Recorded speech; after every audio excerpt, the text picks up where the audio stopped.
Hello, everyone, and welcome to Snap Take. This is Fathor Newman covering for Glazer while he's in the UK for the week.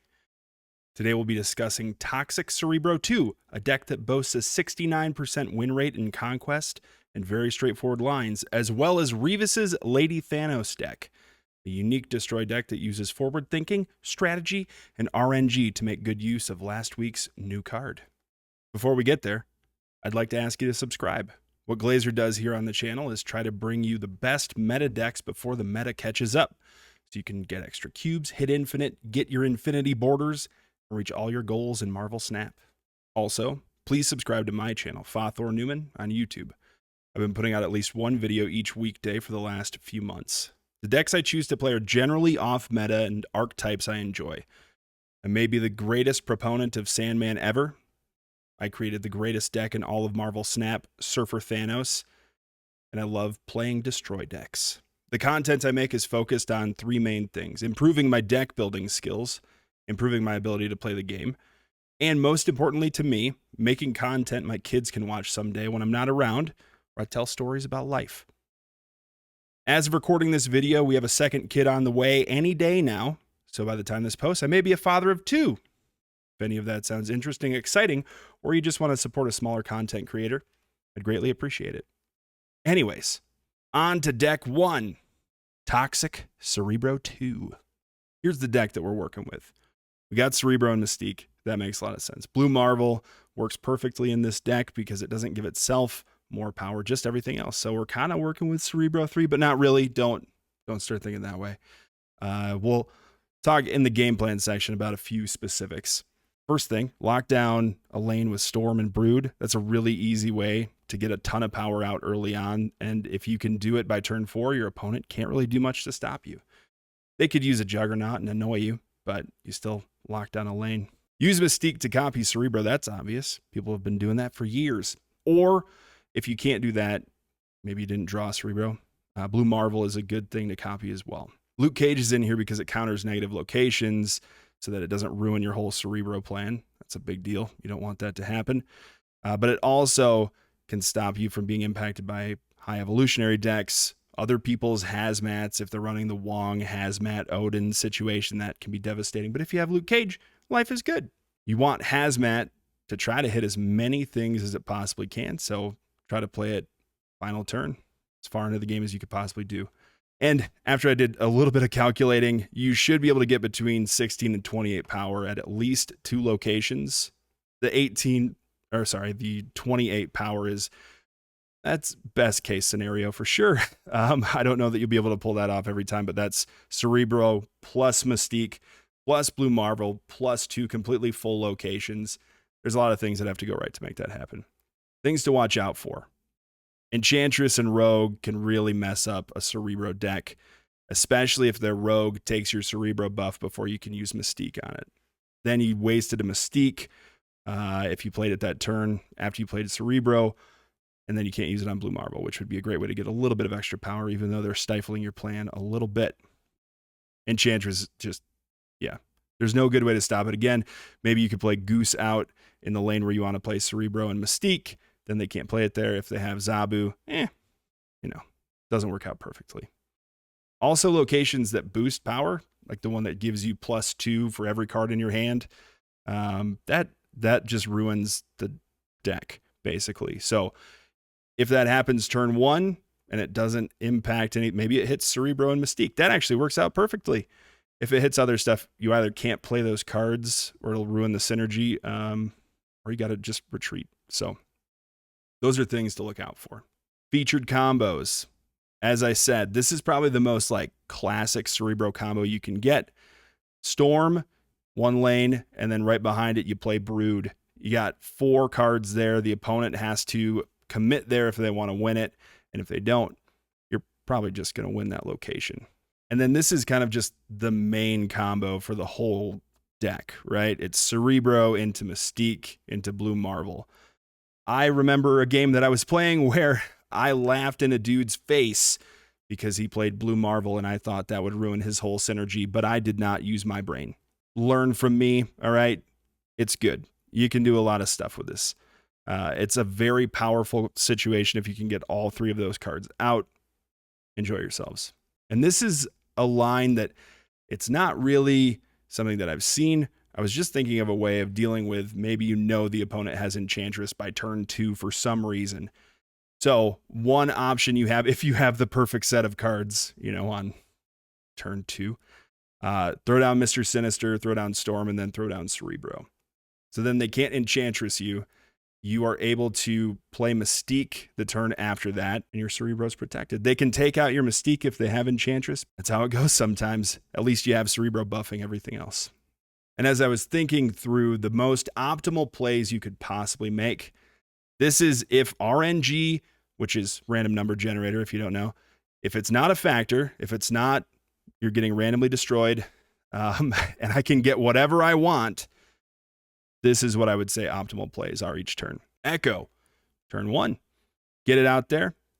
Next turn, you throw down Goose or Spider Ham. I don't know. It doesn't necessarily matter. It kind of depends on what you want to do. But I would say that Goose should go in a different lane from Echo because you can maybe shut down some Devil Dinosaur stuff right from the get-go because they can't play it there. And then when you get to turn 3, you're going to Storm a lane that you have not played a card in yet. So you're going to lock down quite a bit of the board. Next turn, you're going to play Brood. And I know you're wasting 1 energy there. I'm sorry. I guess if you didn't draw Echo earlier, you could play it now. Then you're going to play Magic, Luke Cage. Probably the most optimal thing to do. You got to make sure that you're saving a little bit of board space. Everything could get filled up pretty quickly if you get all the cards that you need. And then you're going to play Cerebro Mystique on turn 6.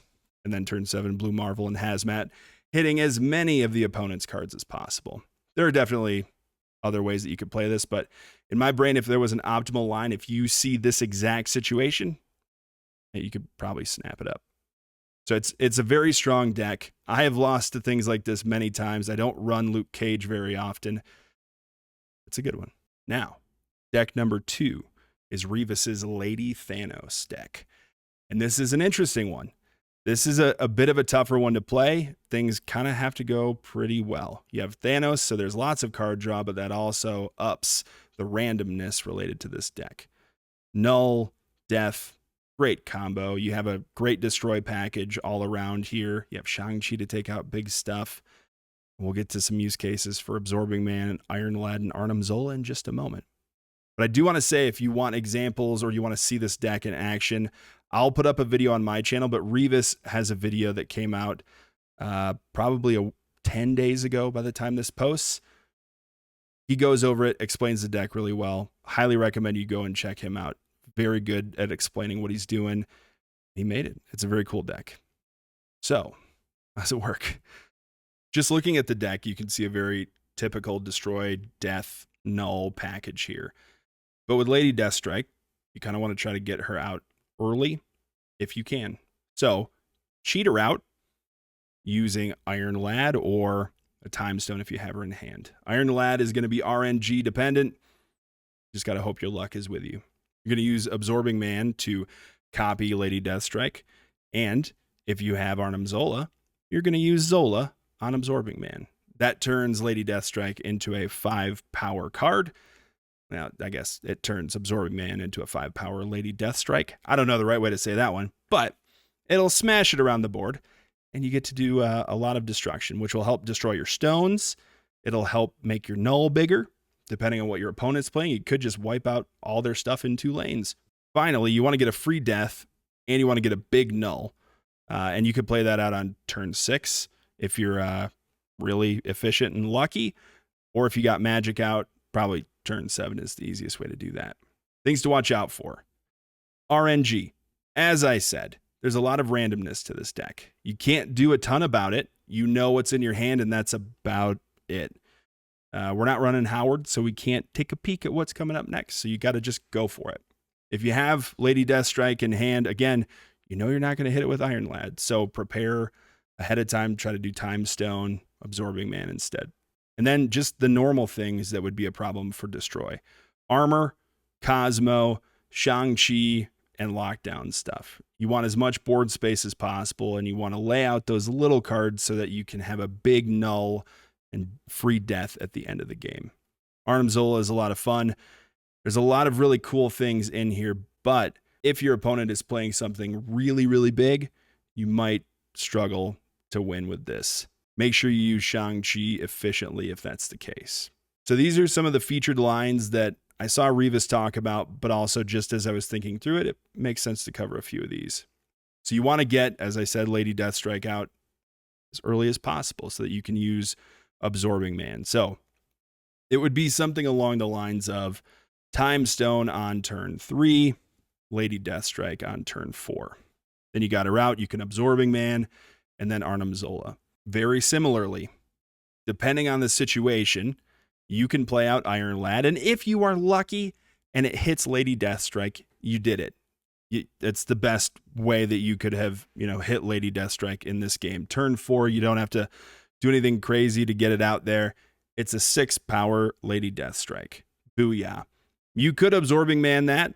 You could just Arnim Zola it. Whatever is going to work out best in your current situation. In the video that he was showing, he got his Iron Lad stuck and couldn't play Arnim Zola on it, so he had to do Absorbing Man to copy the Iron Lad and then Arnim Zola that. And these are what I would think would be the optimal plays per turn. And again, this is if RNG is not a factor and I get everything that I want. First turn, oh man, Mind Stone. If you play Thanos, that's what you want. Then on turn 2, just play out 2 stones. Turn 3, Magic, or play Time Stone plus Carnage to play Lady Deathstrike on turn 4. And you want to play the Carnage wherever you play the other 2 stones. On turn 4, you can play Iron Lad to copy Lady Deathstrike, or just play Deathstrike. Whatever works best. I don't know. It depends on what happens, but in this instance, I think Iron Lad copying Lady Deathstrike would definitely be the best. If you played Lady Deathstrike, use Absorbing Man and then just throw out a stone. But then you copy Lady Deathstrike. Things are looking pretty good. You got a 5-power Lady Deathstrike inside of Absorbing Man. Or you just, try Iron Lad on turn 5. Who knows what you'll hit? It could be fun.